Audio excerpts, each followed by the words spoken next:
എല്ലാവിധ ലാബ് ടെസ്റ്റുകൾക്കും MHL smart labs, Dubai road, Eriyad, Bahadur mall, Kara and Manus properties, Asmabi college.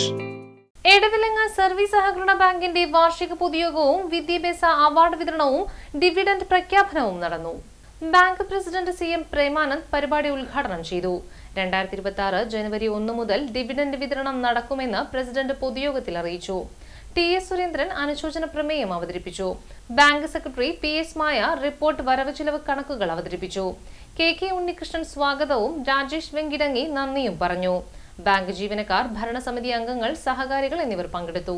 കയറി ചെല്ലാൻ പറ്റാത്ത അവസ്ഥയിലായിരുന്നു. ഇപ്പോൾ ചില നവീകരണ പ്രവർത്തനങ്ങൾ നടത്തി നല്ല അന്തരീക്ഷം വരുത്തിയിട്ടുണ്ട്. കേന്ദ്രമന്ത്രി ജോർജ് കുര്യൻ സാറിൻ്റെ ഡേറ്റ് കിട്ടിയിട്ട് വേണം ഔപചാരികമായി ഉദ്ഘാടനം നടത്തുവാൻ. ഇത്തവണ 2.5 ലക്ഷം രൂപ മാത്രമേ ലാഭമുള്ളൂ. അതിനാൽ ഇത്തവണ ഡിവിഡൻഡ് കൊടുക്കാൻ സാധിച്ചിട്ടില്ല. അടുത്ത വർഷത്തിലേക്ക് കൂടുതൽ മികച്ച രീതിയിൽ ബാങ്കിനെ കൊണ്ടുവരണമെന്നാണ് ആഗ്രഹം. ചെറുകിട വ്യവസായ സംരംഭങ്ങൾ പ്രോത്സാഹിപ്പിക്കാൻ പദ്ധതികൾ ആസൂത്രണം ചെയ്യുന്നുണ്ട്.